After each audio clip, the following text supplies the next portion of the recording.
right through Papua New Guinea. Thanks for tuning in to another episode of Sporting. I hope you have been keeping safe. In recent days, we've also lost some members of, people in sports fraternity. So that's been sad. Lawrence, how was your week? I know the Gulf Sports Trust has lost someone as well. Yeah, thanks, Dini, and a very good night to everyone that's tuned in. It's been a bit a somber moment for the Gulf Sports Trust, which I'm also a part of in the capacity there. We lost our chairman, the Gulf Sports Trust chairman, is Southern Highlander, but he used a catchphrase, Dini, that he was caramelized. Oh, that's a good one. It's he brought that name to life. So every time you see him, it's like, hi chairman, and he'll be like, I've been caramelized. That's why I'm the chairman of the Gulf Sports Trust. But listen, I want to say on behalf of my family, condolences to the family of the late Imbi Tagune, who was a stalwart in the Southern Highlands. Affectionately known right throughout the country, and will be missed by all from all of us at the Gulf Sports Trust. So, Dini, thank you very much for giving me that opportunity. All right, now speaking of losses in the sports fraternity, on the show tonight we also have Mr. Ben Micah coming on. He's from the Oceanified promotion. He's coming on to speak a little about the late Martin Benny and the relationship they've shared, and he has some stories that he would be sharing as well. So it would be, I'm looking forward to having Mr. Micah on the show as well. And also we are at the back end of the season here on Sports Scene. So for this week and the next 4 weeks until we end this year's program, this show, we go on recess. We'll be doing in reviews as well. So we will have PNGOC joining Lawrence on Zoom here on the show as well. So stay tuned for that. We'll go for a break now, and we'll be back with more right here on Sports Scene.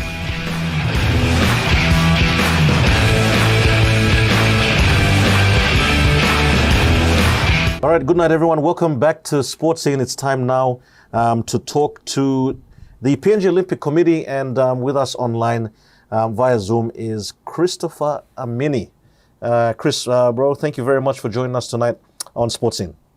Thank you for having me. Hope you're well. Yeah, no, really good. Thanks, and looking forward to the Christmas break coming up. It has been a mixed year for the PNG Olympic Committee. Chris, you want to just give us a rundown of, how you went about 2021? Well, mixed year, as you mentioned, obviously with the impact of COVID and the pandemic globally. And then we had the Olympics was very interesting, really, with, I guess, trying to have our athletes, not only just get to the games, but trying to prepare and be as ready as much as possible throughout this period here. And obviously during the games, everyone's seen how our athletes have gone during the game. Some good positives there coming out of it.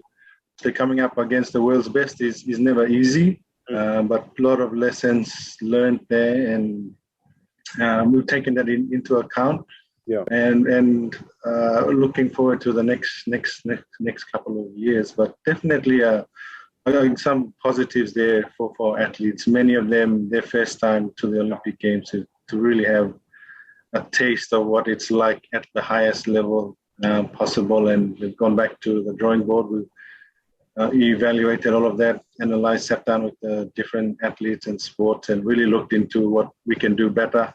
Yep. And that's fallen in line with our strategic plan for not only the Olympic Committee, but for Team PNG. So we have a performance strategy that we've put together, and it's about implementing all of that. And we're right in the middle of working with our national federations, our athletes, coaches, to really drive Team PNG and our sports, our athletes to the next level.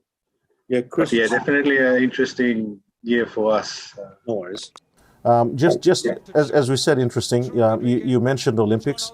Was there other events or things within the calendar that you did this year or you were meant to do, and because of COVID, you've had to defer to the following year? Yeah, we have had many of our activities planned, as COVID has done to a lot of programs, not only in PNG but globally. Yeah. We had to readjust, be, I guess, creative in some ways, be very flexible. Should I add, very, very flexible with a lot of plans with our coaches, our athletes and coaches especially. They've had to really, we work with them on trying to get plans in place, but we have to be very fluid and flexible with so many changes, with the measures that come into play, and all sorts of things. Some facilities becoming unavailable, competition suspended. So we have to be very open-minded, working with the athletes. Athletes too have to be very flexible, because there'll be a lot of things, that are really out of their control. But also at the same time, keeping in mind that we have the games next year, the Pacific Mini Games, and that's the Northern the Commonwealth Games. Yes, it's correct. Okay, Chris. Now, just to end off, you said Northern Marianas, the Mini Pacific Games, and then the Commonwealth Games.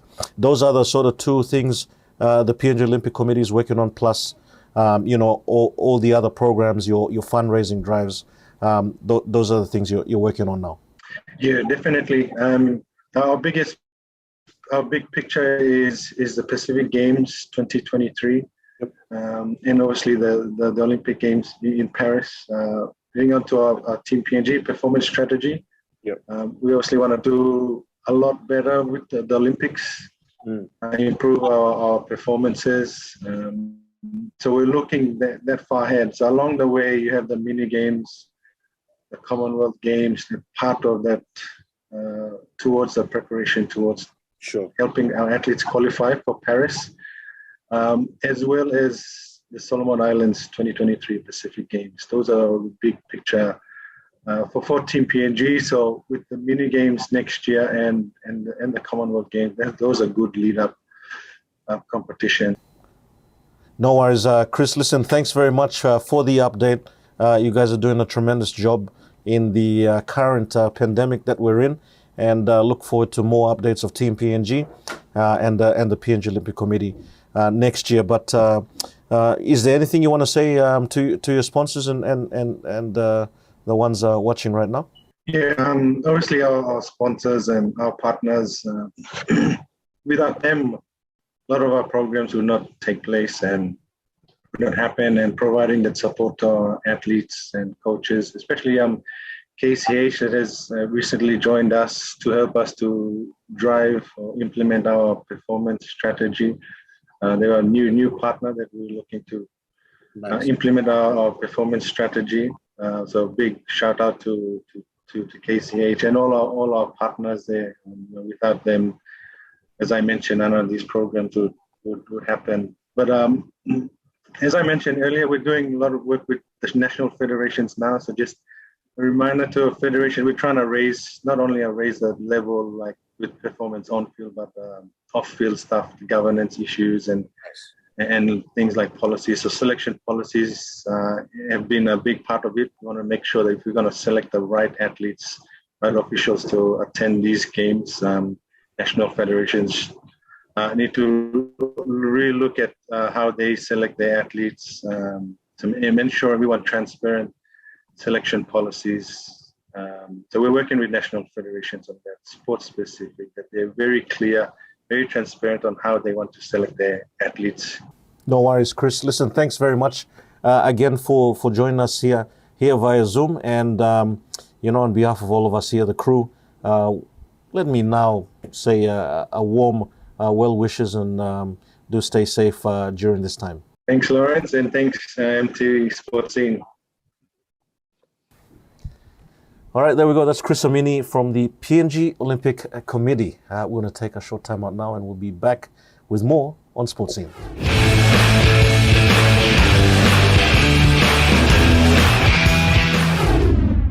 All right, good night, Papua New Guinea. Trapla, good night through Ipuran Leher Luipla Ogera. Thank you very much for joining in on Sports In. It's time now to talk a bit on boxing, a sad time, but also a time for us to reflect on the late Martin Benny. I've got with us in the studio tonight a leader in his own right, also a former member of parliament, Mr. Ben Micah, who's been able to join us here in the studio. Mr. Micah, thank you very much for joining us. Thank you, Lawrence, and good evening. Yeah. And good evening, listeners and viewers. Now, I brought you on, Mr. Micah, to talk about the late, the great Martin Benny. Wanted to just, you had this Oceania promotion fight that you sort of built up towards with him, but maybe you want to just give us a bit of a background or relationship on you and the late Martin Benny. I was one of, the young teenagers during the 70s, late 70s, who grew up hearing of and watching Martin Benny in the post-career during those times. He was the only sensation in sports that we knew at that time. And at the time, for me growing up, I just heard of the name Martin Benny and him being a great boxer. You lived in an era and a time when you were growing up in your school, high school times of Martin Benny, him fighting and you and your friends listening on the radio. How did that make you feel as a Papua New Guinean? Radio at that time was the only means of communication to 90% of the country. The only newspaper was Post-Courier, and it was read by people in the towns. I was attending a high school, Kembubu High School, a Seventh-day Adventist high school on the west bank of the Warango River. Wow. And so we used to hear the fights on radio. And then our teachers, would buy the newspapers from Rabat and bring them into the library, and that's where we followed his actions, boxing actions in the newspaper. And then, of course, your sort of first contact about knowing of the late great Martin was at high school. Later on in life, your passion of boxing grew, and you then met up again with him. I'd say I would have known about him as early as 1973. Okay. That's when he was already fighting, guys like Andy Broom, Matt Ropis, the Cassidy brothers, Michael and Colin, who later became Australian champion, and fought Martin Benny in October 1974 in an epic fight that is known to have stopped the country and also stopped the House of Assembly, At the time. At the time, and they all came down to watch that fight at ringside, all the members of the Assembly, House of Assembly. So I knew Martin by following him from a distance as a hero. Martin was our hero at that time. It was the same period when our political leaders, say Michael Somare, Julius Chen, John Geis, Semar Kiki, were all pushing the colonial administration for self-government and independence. Wow. So Martin, in a way, can be seen as a symbol of resistance to colonial rule. He was a symbol of independence also, and his name and his boxing at that time in our generation, we identified together with independence. Well, I mean, you put it this, you said it rightly so. We're fighting for independence. Yes. He's fighting the people who are we trying to get the independence of. Yes. And wow, if he can do it, geez, as a nation, we can be able to do it. Let me just say at that time, natives were right at the bottom of the pecking list. You had the white people, you had the Chinese, you had the mixed race, and then you had the indigenous natives. And a lot of us, even those of us who were attending school, suffered some degree of prejudice and racism at the ends of both white people and Chinese. Wow. To see a black man hitting or punching a white person was unbelievable, because we couldn't do that. You know, if a white man talked to us in a nasty way, if they were aggressive towards us, all we did was accept. You know, we are grateful to him, and we are thankful that his vast knowledge and experience in professional boxing was put to use in the resurrection of professional boxing through Oceania Fight Promotions. Mr. Micah, to end things off, maybe a special message that you'd like to give to the family of the late Martin Benny, and you know, what he has been able to rub off on you. I'll give you that opportunity now to, you know, express that to our viewers, and of course the funeral arrangements will be announced a bit later on this week. Thank you, Lawrence. I have, in fact, written to our Prime Minister, the Honorable James Marape. I've written to the Governor for Central Province, Honorable Robert Hagarobe, the member for Kairakuhiri, Honorable Peter Isoamo, and the sponsors that helped us and supported us in resurrecting professional boxing. If they could come forward and assist us in Martin's funeral and burial, because the family, his wife's family and his own family from Waima in Karanku district, have agreed that he will be buried in his customary land, in his Waima village, and so there'll be a program that will be announced on Sunday about the funeral arrangements and the burial program, and we have, through my letter, requested the Prime Minister, firstly, for the government to recognize Martin as a sporting icon during the colonial era, and also as a hero of independence and self-government.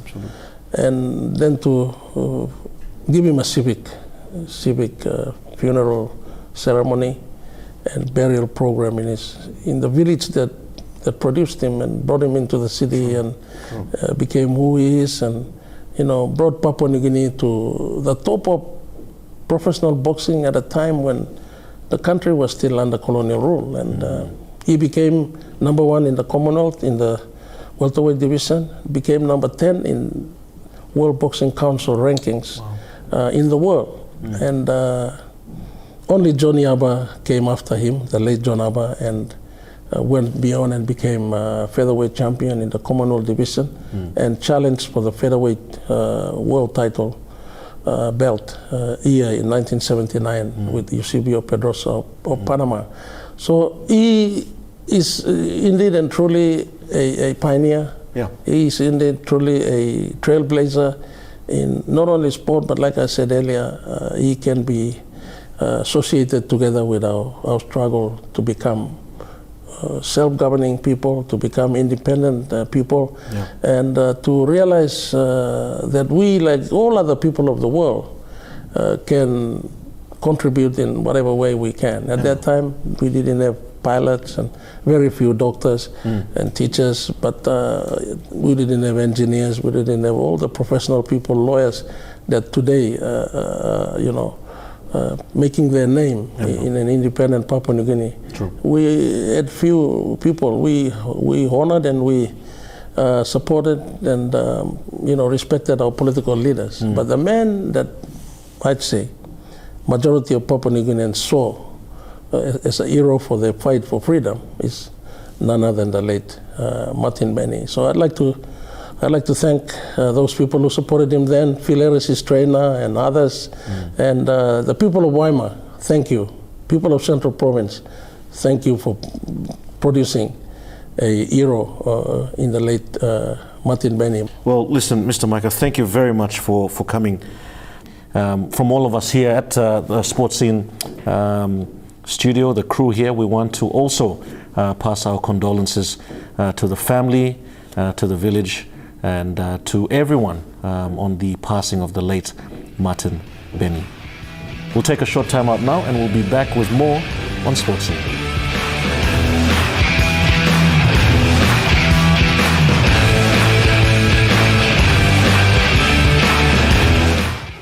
Welcome back. You're watching Sports Scene. Unfortunately, last segment here on the show, but before we wrap things up, Lawrence, I think this would be a good time to discuss, you know, the need to consider, really consider for people in the sports, not only in the sports fraternity, but in general, really consider vaccination, because earlier, you know, when this pandemic started, we were already told that it does not discriminate, and maybe it didn't affect us. It didn't affect us. It wasn't close to home for some, or well, most, that we thought we should be okay, you know. And now we're seeing the true COVID's true self, and it's just, you know, attacking people and, you know, taking lives of people that we thought were healthy otherwise. That's right. That's right. Yeah, no, thanks, Dini. And I think there's a really strong message there. We've lost, you know, COVID-19's here. As Dini said, doesn't discriminate. It is here. And we need to ensure that we, you know, as per the government regulations, have our nuclear passing in order. Wear your mask, please. Wear your mask wherever you have it. Just make sure you do that. Vaccinate if you can. It is your choice. But you know, numbers do show that you know, vaccination is the way to go. We've just lost too many really close friends. I've been affected by it tremendously over the last couple of weeks, and you know, I don't want to be able to hear of another, you know, devastation, life being lost, and something that could have been prevented had you had taken those measures a bit more clearly. And for people who love sports, and you know, the field is where they're always at, or the stadiums is where they're always at every weekend. You know, we encouraged people taking the vaccine because we wanted things to go back to normal. We are done with all these lockdowns. We wanted things to go back to normal, but as per the stats right now and the vaccination rate, we know that this may not be possible in the next couple of months. That's right. In the last couple of weeks or even months, we were not able to cover like action sports. We were following, you know, the likes of NSL, Rugby League was happening. All of that had to come to a halt. And we never know. It may be months before we see all of that again. So while you are hesitating to, you know, take the vaccine, keep yourself safe, remember that you are also putting a lot of things on hold. So think about it and make a choice. For the better, of course. All right, so that's about it for tonight. Before we go, comments or any story tips that you would like to share with us, please send your tip or comments to our email, sports@emtv.com.pg, or you can message our Facebook page, that's the Sports Scene Facebook page, and leave your tip or comment in at least your email address or your phone number. And you can also call our direct line 312-9229 and ask for Lawrence or myself, and we will be more than happy to assist you. So that's it for tonight. We will be leaving you guys now, but we will see you same time, same place next week. In the meantime, keep safe. Bye for now. Good night.